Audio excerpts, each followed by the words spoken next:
안녕하세요. 저는 현재 아들 하나를 키우고 있는 여자입니다. 평소 누군가에게 제 이야기를 해본 적이 없어서 여기에 사연을 보내려고 하니 어색하고 이상하네요. 가끔 제가 가진 이야기를 풀고 싶을 때가 있어도 좋았던 일이 아니라서 많이 망설였는데 이곳은 익명이라고 하길래 용기를 내어 이렇게 글을 쓰게 되었습니다. 저는 낭만적이게도 제 청춘을 다 바친 첫사랑과 결혼을 했어요.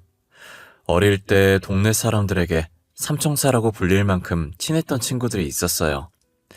동네가 좁아서 삼총사 모르면 간첩이라고 할 정도로 모두가 저희를 알고 있었고 저희 부모님들끼리도 잘 알고 지냈었어요. 누군가 별난 장난을 친다고 하면 범인은 다 저희였어요. 유치원생 때부터 붙어 다녀서 서로에 대해 모르는 것이 하나도 없었어요. 단 연애 관련된 것만 빼고요. 서로 몸에 점이 어디 있는지까지 알고 있는 저희지만 연애에 관련된 건 서로 터치하지 않기로 했거든요. 저는 그 아이들을 빼놓고 추억을 회상하라고 하면 회상할 수 있는 추억이 하나도 없을 만큼 성인이 될 때까지도 그들과 매일 같이 붙어 다녔어요. 삼총사 중에서 청일점이었던 남자애가 있었는데 제가 그 아이를 중학생 때부터 혼자 짝사랑해왔어요. 저희가 여자 2명에 남자 1명으로 구성된 조합이었거든요. 여자애는 다른 반이었고 저와 남자애가 같은 반이 자주 됐었고요. 남자애는 제가 준비물을 안 가지고 오면 자기 것을 저에게 주고 저 대신 선생님께 혼나곤 했어요. 조별 모임 할 때도 힘든 것들은 자기가 하고 쉬운 것들은 저 보고 하라고 했었죠. 어렸을 때부터 남을 배려하던 애라 처음엔 별 생각이 없었는데 중학생 때 사춘기가 오기 시작하면서 저도 모르게 남자애에게 특별한 감정이 생기기 시작하더라고요. 분명 평상시와 똑같은데 더 잘생겨 보이고 괜히 설레서 심장이 뛰고 그러는 거예요. 목소리까지 변성기가 와서 중저음이 된 게 멋있고 저도 왜 이러는지 모르겠더라고요. 다른 여자애랑 있는 모습이 보이면 괜히 질투도 나고 그랬어요. 인정하기 싫었지만 제가 그 아이를 짝사랑하게 됐다는 사실을 인정해야만 했어요. 그래야 그 아이를 마음껏 질투하고 마음껏 사랑할 수 있으니까요. 티 안 내려고 했는데 그 아이에 대한 마음을 인정하고 난 뒤로는 제 감정이 제어가 안 되고 사소한 것 하나에도 신경 쓰여서 그 아이에게 툴툴거리고 집에 와서 괜히 울게 되더라고요. 저는 그 아이 때문에 심란해 죽겠는데 그 아이는 자유로운 모습을 보니 괜히 짜증나서 울었어요. 제 마음을 아는지 모르는지 그 아이는 해맑은 목소리로 저희 집에 전화했더라고요. 어머니한텐 없다고 하라고 했는데 이미 있다고 했다며 나오라는 거예요. 저는 괜히 쿵쿵거리면서 거실에 나가서 전화를 받았어요. 야, 이주은 뭐하냐? 너 지금 하는 거 없지? 잠시 나와봐 줄 거 있어. 오늘 아니면 안 줄 거니까 나오는 게 좋을 거다. 아, 싫어. 그냥 내일 줘. 나 지금 나갈 기분 아니란 말이야. 나갈 꼴도 아니고. 그러니까 좋은 말 할 때 내일 학교에서 줘라. 알겠냐? 우리가 언제 기분이나 모양새 생각하고 만났냐? 쓸데없는 핑계 대지 말고 빨리 나와. 난 니네 집 근처야. 참고로 이거 너가 엄청 좋아하는 거야. 끊는다. 전화 받을 때 툴툴거리긴 했지만 저는 전화를 끊자마자 방으로 뛰어가 짧은 시간에 옷을 갈아입은 후 얼굴 상태까지 확인하고 급하게 집을 나왔어요. 괜히 들뜬 티 안 내려고 근처에 와서 숨을 고른 뒤에 천천히 그 아이에게 다가갔어요. 이 시간에 왜 불렀냐? 뭐 그렇게 대단한 거 주려고 부른 거야? 빨리 줘. 나 집에 가야 되니까. 별거 아니면 진짜 혼난다. 아, 네가 진짜 좋아하는 거야. 이거 봐. 너 저 옆 동네 시장에서 파는 떡볶이 좋아하잖아. 나 너 때문에 굳이 옆 동네까지 가서 사온 거다. 누가 사달라고 했나? 기왕 사온 거니까 먹어주긴 할게. 고맙다. 나 이거만 먹고 바로 집 갈 거야. 너도 집 가. 내일 주말이라고 또 문구점에서 게임하지 말고. 야, 너 근데 요즘 나한테 왜 이렇게 틱틱거리냐? 내가 너한테 뭐 잘못한 거라도 있냐? 그럼 말을 해. 말을 해야 사과를 하든 뭐라든 하지. 뭐? 내가? 아닌데? 내가 너한테 화낼 게 뭐 있냐? 그리고 내가 언제 너한테 틱틱거렸다고 그래? 너 진짜 웃긴다. 아니면 아닌 거지. 왜 소리를 지르고 그러냐? 난 혹시나 내가 잘못한 게 있나 싶었지. 그럼 나한테 화난 거 없는 거지? 아, 다행이다. 편안한 마음으로 집에 가도 되겠어. 야, 한 번만 말할 거니까 잘 들어라. 나 두 번은 말 안 해. 기진아 있잖아. 나 너 좋아해. 나 갈게. 안녕. 내일 보자. 무슨 용기였는지 모르겠는데 그날 아니면 영영 고백을 못할 것 같더라고요.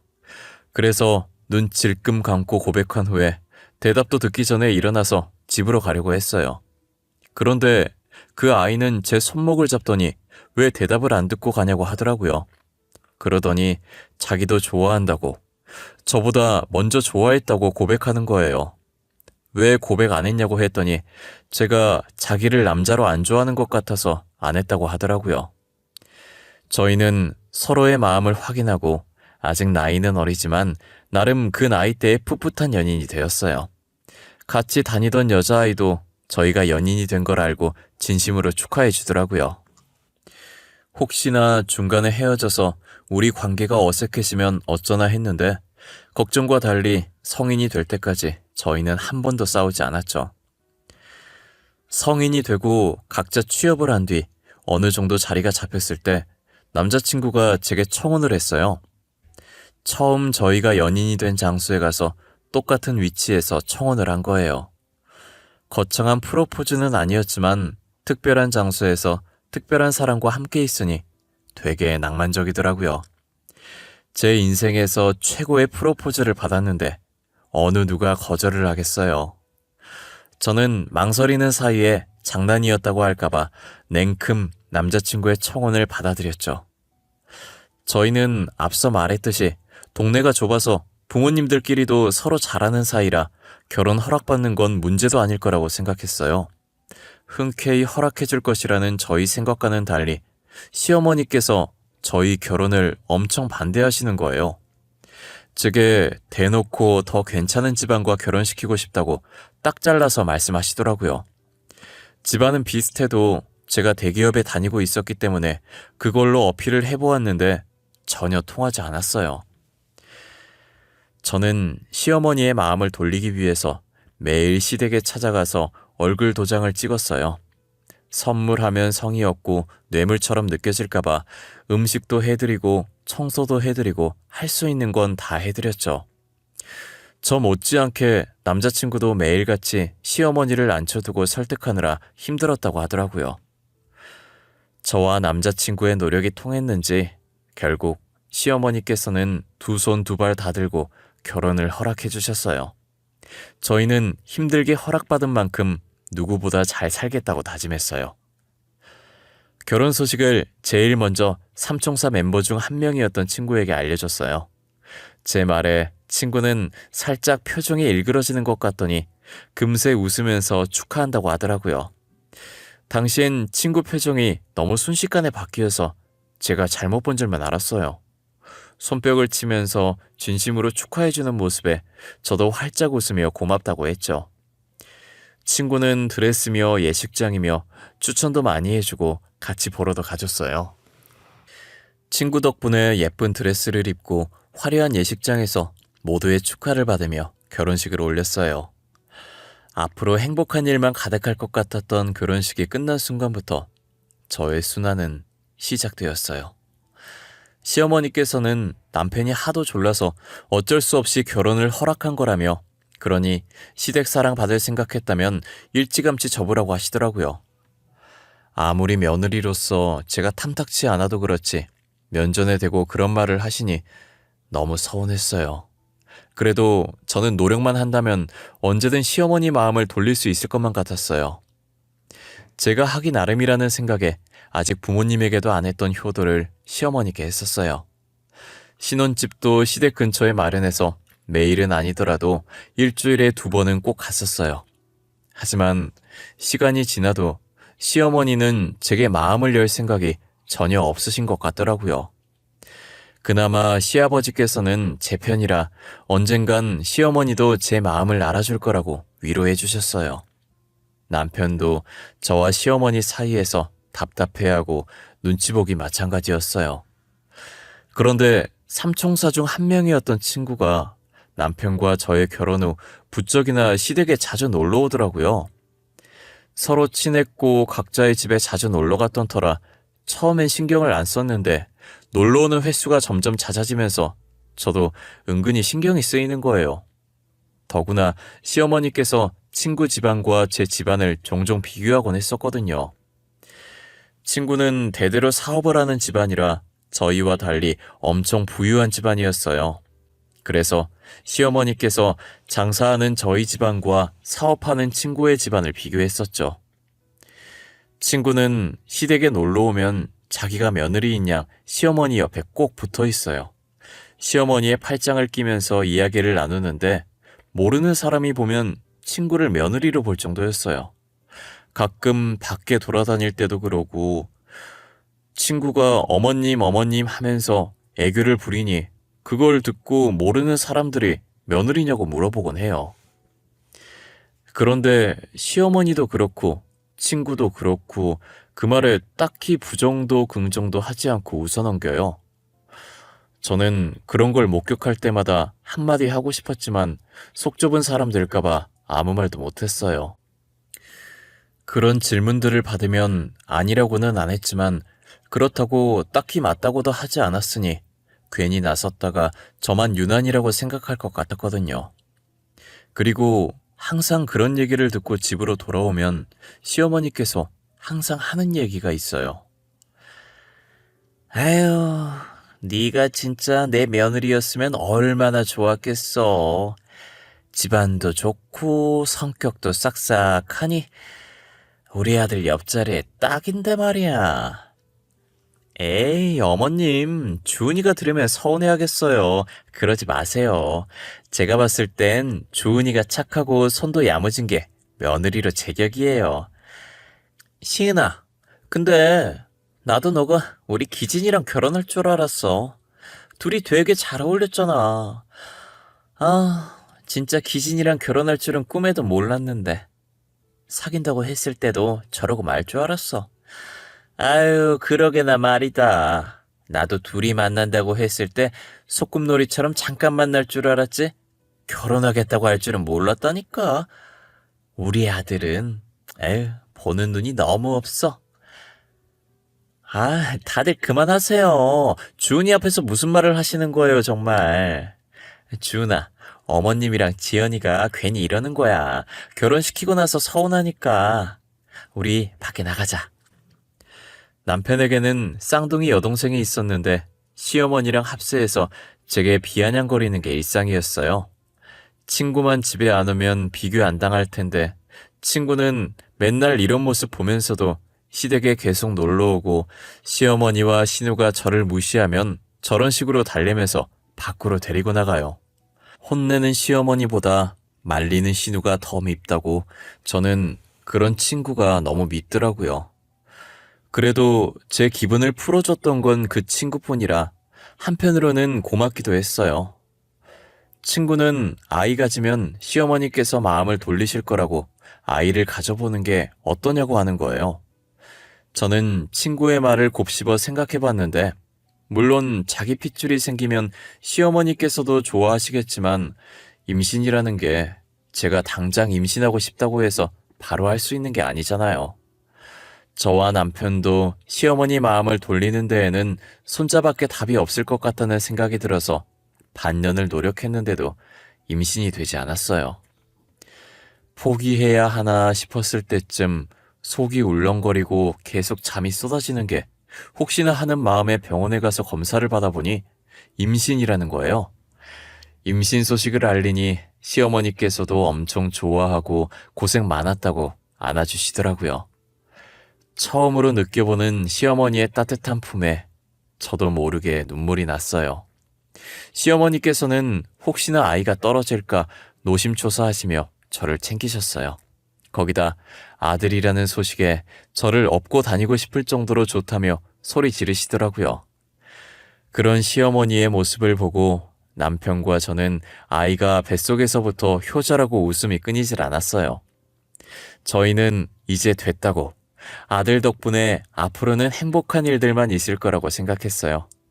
이 기쁜 소식을 친구에게도 알렸는데 친구 표정이 점점 일그러지더라고요. 너무 안 좋아 보여서 왜 그러냐고 했더니 친구는 아무것도 아니라고, 개인적인 일 때문에 기분이 안 좋다고 하길래 그런 줄만 알았어요. 저는 시어머니의 보살핌을 받으며 아들이 태어나기만을 기다리고 있었어요.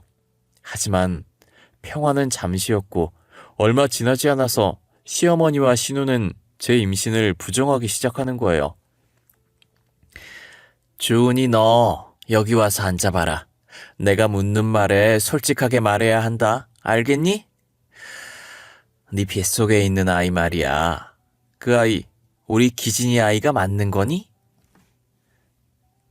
어머님, 뜬금없이 그게 무슨 말씀이세요? 당연히 저희 남편 아이죠. 혹시 제 아이가 다른 사람 아이라고 의심하시는 거예요? 의심할 수밖에 없지. 아니, 의심이 아니라 확실한 증거로 확인받으려는 거지. 자, 여기 사진. 네가 이러고 다니는데 우리가 어떻게 믿어? 다른 남자랑 저렇게 다정하게 있는데 말이야. 아가씨, 이건 길 가다가 모르는 사람이 길 물어봐서 가르쳐주고 있었던 거예요. 누가 이 사진을 줬는지 모르겠지만 저 만나는 사람 없어요. 결혼하고 친구도 잘 못 만나요. 고작 길 가르쳐주는데 저렇게 연인 마냥 다정하게 있다고? 말이 되는 소리를 해. 그럼 이 사진이 조작되었단 말이야? 각도가 그렇게 나온 거예요. 제 말을 믿어주세요. 진짜예요. 저 정말 회사랑 집 밖에 안 다녀요. 그리고 항상 남편이랑 붙어 있는데 제가 누굴 만나요? 시어머니와 신우는 제가 바람을 피워서 다른 남자 아이를 가졌다는 말도 안 되는 상상을 하시더라고요. 사진을 도대체 누가 준 건지 모르겠는데 저는 정말 모르는 사람이 길 묻길래 가르쳐 준 것밖에 없었어요. 제가 아무리 해명을 해도 바람 피운 거라면서 그 남자 애라고 우기는 거예요. 진짜 돌아버릴 것 같은 노릇이라 말이 안 나왔는데 남편이 뭐 하는 짓이냐고 막아줘서 일단락이 됐어요. 시어머니와 신우는 아이를 낳을 때까지도 의심의 눈초리로 저를 쳐다보더라고요. 저는 혹시나 또 괜한 꼬투리 잡힐까봐 더더욱 밖에 안 나갔어요. 그렇게 무사히 아들을 낳았고 아들의 얼굴이 남편과 시아버지를 똑 닮았더라고요. 누가 봐도 저희 아들은 남편의 아들임이 틀림없다는 게 증명이 된 거죠. 시어머니와 신우는 친가를 쏙 빼닮은 아들의 얼굴에 우길 말이 없어서 머뭇거리더니 이젠 하다 시아버지와 제 사이를 의심하기 시작하더라고요. 예, 얼굴이 우리 남편이랑 똑같이 생겼어. 지연아, 이것 좀 봐봐라. 네 아빠랑 똑같이 생겼지 않니? 아니, 왜 손자가 우리 남편을 닮아? 엄마, 진짜 우리 아빠랑 똑같이 생겼어. 우리 아빠 애라고 해도 믿겠는데? 새언니, 설마. 아니지? 우리 아빠 애면 진짜 막장인 거 알지? 어머님, 아가씨, 지금 무슨 말을 하시는 거예요? 이젠 하다 시아버지와 저를 의심하세요? 저번부터 진짜 저한테 왜 그러세요? 그렇게 못 믿겠으면 유전자 검사 해보면 될 거 아니에요. 엄마랑 지연이 둘 다 진짜 왜 그래? 주은이를 왜 이렇게 괴롭혀? 사람을 왜 못 살게 구냐고. 주은이가 엄마랑 너한테 뭐 잘못한 거 있어? 아니잖아. 근데 도대체 왜 그러는데? 남편도 시아버지와 저를 엮는 시어머니와 신우가 어처구니 없었는지 결국 한 소리하고 그 둘을 병실에서 쫓아내버렸어요. 남편의 얼굴엔 속상함과 미안함이 가득 차 있더라고요. 그런 남편에게 괜찮으니 너무 속상해하지 말라고 살짝 웃어 보였어요. 저는 산후조리원에서 몸조리를 마치고 아들과 함께 집으로 돌아왔어요. 혹시나 또 터무니없는 말을 하실까봐 남편과 아들의 유전자 검사 결과지를 들고 갔어요. 시어머니와 신우는 99.99%로 남편과 아들의 친자 관계가 일치한다는 글을 보고 입을 닫더라고요. 그러더니 언제 그랬냐는 듯 활짝 웃으면서 저희 아들을 늘 품에 안고 계셨어요. 그리고 몇 주 뒤 저는 여느 때처럼 빨래를 돌려놓고 아들의 귀저귀를 갈아주고 있었어요. 사용했던 귀저귀를 처리하려고 일어났는데 바닥에 있던 핸드폰이 울리는 거예요. 친구한테 온 전화길래 받았는데 집 근처 카페라고 할 말 있으니 잠시만 나오라고 하더라고요. 목소리에 힘이 없길래 무슨 일이 생긴 줄 알고 아이를 잠시 근처에 사는 시어머니께 맡기고 나왔어요. 너 무슨 일 있어? 아까 전화로 들었을 때 목소리에 힘이 없던데. 도대체 무슨 일이야? 안 좋은 일이라도 있는 거야? 주은아, 나 어떡해. 나 진짜 어떡해. 나 얼마 전부터 속이 안 좋아서 병원에 갔거든? 그런데 내가 임신이래. 이제 4주차 접어들었대. 진짜 어떡해. 뭐? 임신했다고? 너 얼마 전까지만 해도 남자친구 없었잖아. 몇 년 동안 남자친구도 없었던 애가 도대체 누구 애를 가진 거야? 미안해. 내가 진짜 미안해, 주은아. 내가 너한테 할 수 있는 말이 이것밖에 없어. 나 용서 안 해도 돼. 다신 안 보겠다고 해도 돼. 미안해. 너 설마 아니지? 내가 생각하는 그런 거 아니지? 응. 왜 말을 안 해? 너 진짜야? 뱃속에 있는 애 우리 남편 애야? 친구는 눈물을 흘리면서 임신을 했다고 제게 초음파 사진을 내밀더라고요. 누구 애냐고 물어도 계속 저한테 미안하다고만 말하길래 설마 했어요. 그런데 아니나 다를까 남편의 아이를 임신했다고 말하면서 엉엉 울더라고요. 한참을 울다가 고개를 들어 제게 무언가 말을 하기 시작하는데 하는 말마다 과간이었어요. 자기가 저보다 먼저 남편을 좋아했다면서 제가 남편을 뺏은 거라고 정말 말도 안 되는 소리를 했죠. 그러더니 자기도 임신을 했으니 아빠 없는 애로 키우고 싶지 않다고 남편을 놓아달라면서 저한테 남편과 이혼을 해달라고 하더라고요. 그럼 지금 제 아들은 아빠 없는 애로 키워도 된다는 말이냐고요. 제게 미안하다고 용서하지 말라고 하더니 이혼해달라고 그런 거였어요.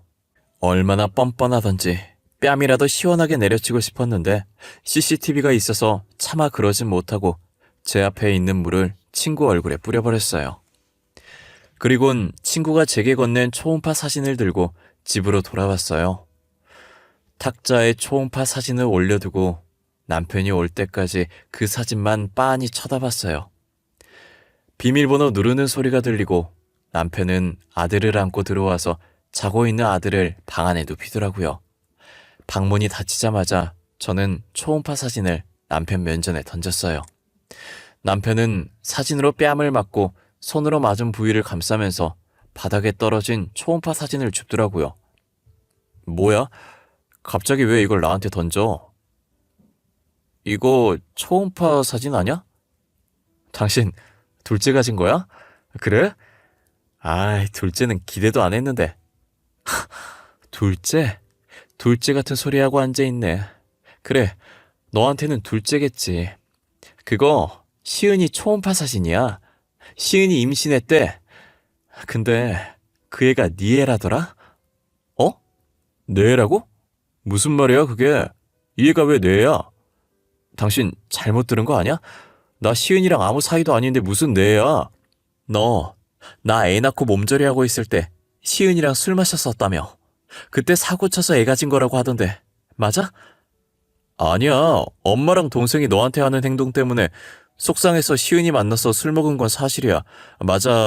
맞는데 근데 아무 일도 없었어. 너가 생각하는 그런 일 진짜 없었어. 그럼 그때 일 기억나?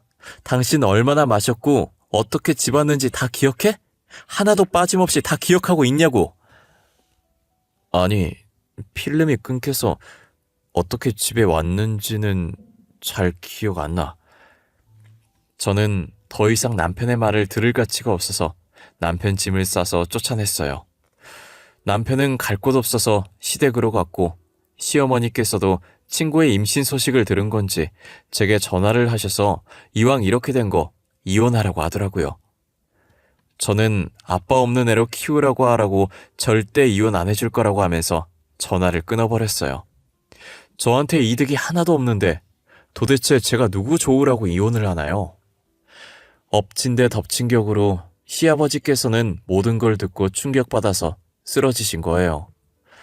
그동안 몰랐는데 시아버지께서는 약간의 치매기가 있으셨고 이번 일로 인해 충격을 너무 심하게 받아 진행 속도가 빨라졌다고 하더라고요. 결국은 요양원에서 병수발을 들어야 할 정도로 치매가 많이 진행된 상황이었어요. 언제는 저를 며느리 새언니 취급 안 했던 시어머니와 신우가 그동안 시아버지께서 저를 많이 아꼈고 며느리니까 병수발을 하라고 떠맡기는 거예요. 아가, 그동안 네 시애비가 너를 얼마나 아꼈니? 벌써 다 잊은 건 아니지? 며느리로서 네가 시애비 병수발 좀 들어야겠다. 그래, 아빠가 새언니 진짜 많이 아꼈잖아. 그건 언니가 더 잘 알고 있지? 아마 아빠는 우리보다 언니가 보살펴주는 걸 더 좋아할 거야. 이때까지 한 번도 저를 며느리 새언니 취급 안 해주더니 시아버지 아프시다니까 며느리로 인정해 주시는 거예요? 아이, 그게 무슨 소리니? 우린 너한테 이혼하라고 몇 번이나 말했다? 근데 이혼 안 한 건 너야. 법적으로는 아직 네가 며느리니 며느리가 시아버지 모시는 건 당연한 거 아니니? 아, 그러세요? 그럼 지금이라도 아드님이랑 이혼해드릴게요. 이혼해드릴 테니까 시은이 데려다가 병수발 시키세요. 한 번도 며느리 취급 안 해주더니 이 지경 되니까 저를 며느리로 인정해주겠다는 뉘앙스로 말하길래 지금이라도 이혼해주겠다고 친구 데려다가 병수발 시키려고 하고 나와버렸어요. 남편은 저를 붙잡았지만 이젠 이렇게 살고 싶지 않다고 이 집안이랑 다시 얼굴 마주하고 싶지 않으니 이혼 서류에 도장을 찍어달라고 울면서 말했어요. 남편도 그동안 제가 당해왔던 것들이 생각났는지 더 이상 저를 붙잡지 않았고 도장을 찍어줬어요. 저는 그렇게 남편과 이혼했고 아들의 양육권도 가지고 왔어요. 그래도 전 남편 잘못으로 이혼하는 게 아니니까 아들이 보고 싶다고 하면 언제든 만나게 해주었어요. 아무 생각 없이 아들을 만나게 해줬었는데 문득 친구가 생각나더라고요. 너 근데 이렇게 우리 집 들락날락 거려도 돼? 시은이가 뭐라 안 해? 그리고 시은이랑은 언제 결혼하려고? 배 불러오기 전에 식 올려야지. 아, 애 낳고 결혼식 올릴 거야? 애는 무슨 애야. 걔 임신한 거 거짓말이야. 너한테 열등감 있어서 거짓말 친 거래. 걔도 진짜 웃긴다. 우리가 함께한 세월이 얼만데 그 난리를 친 거지? 뭐라고? 임신한 게 거짓말이었다고? 그럼 그 초음파 사진은 뭐야? 그것도 가짜였다는 거야? 나한테 울고불고 난리더니 그것도 다 쇼였던 거네? 그 초음파 사진 지 언니 거였대. 아, 걔도 참 대단해. 나랑 결혼하겠다고 그 난리를 치더니 아빠 아프다니까 병수발 하라고 할까봐 도망갔어. 덕분에 엄마랑 동생만 고생이지. 다 자업자득이야. 알고 보니 친구는 진심으로 전 남편을 좋아했던 게 아니라 제게 열등감을 느껴서 제가 가진 모든 것들을 뺏고 싶어 했던 것이었어요. 자기가 저보다 더 잘났는데 왜 전 남편은 자기가 아니라 저를 좋아하냐 해서 열등감이 생긴 거죠. 그래서 언니의 초음파 사진으로 임신했다고 거짓말까지 해가며 전 남편과 전 시댁 식구를 뺏으려고 했던 것이었어요. 자신의 거짓말 때문에 전 시아버지께서 저렇게 된 건데 결혼하면 자기한테 병수발 시킬까봐 도망간 거죠. 결국 전 시어머니와 전 신우가 전 시아버지의 병수발을 들고 있다고 하더라고요. 전 남편은 전 시아버지 보살피면서 그동안 제게 했던 짓들을 반성하라고 하나도 안 도와줬대요. 전 시아버지의 상태가 갈수록 안 좋아지는 것 같았어요. 이제는 전 시어머니와 전 신우도 못 알아보고 행패를 부리고 있더라고요.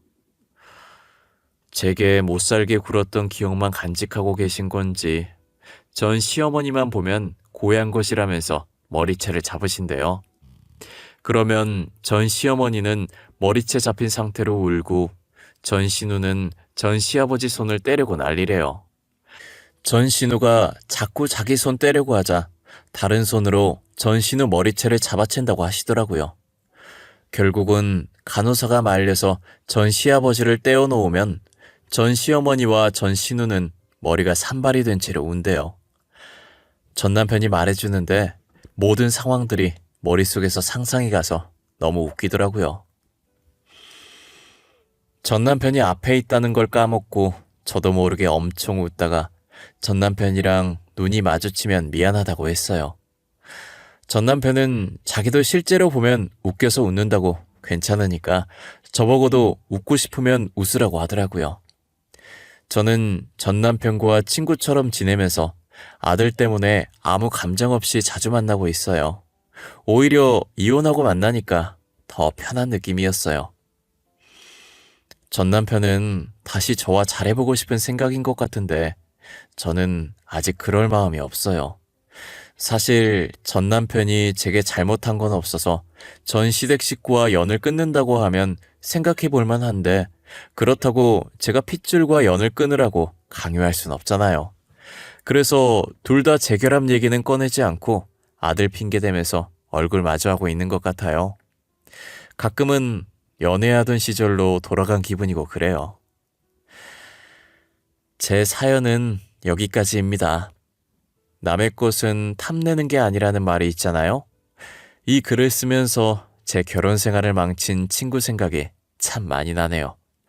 자신이 한 짓이 들통나서 집에서 쫓겨났다고 하던데 잘 살고 있는지 모르겠어요. 여러분들도 살면서 한 번쯤은 남의 것을 탐낸 적이 있을 거예요. 그렇다고 제 친구처럼 남의 것을 뺏으려고 애쓰진 않았으면 좋겠어요. 어떻게든 다 자기 업으로 돌아가기 마련이거든요. 지금처럼 자신에게 주어진 것들에 최선을 다했으면 좋겠습니다. 저도 그렇게 살아가려고 노력할 것이고요.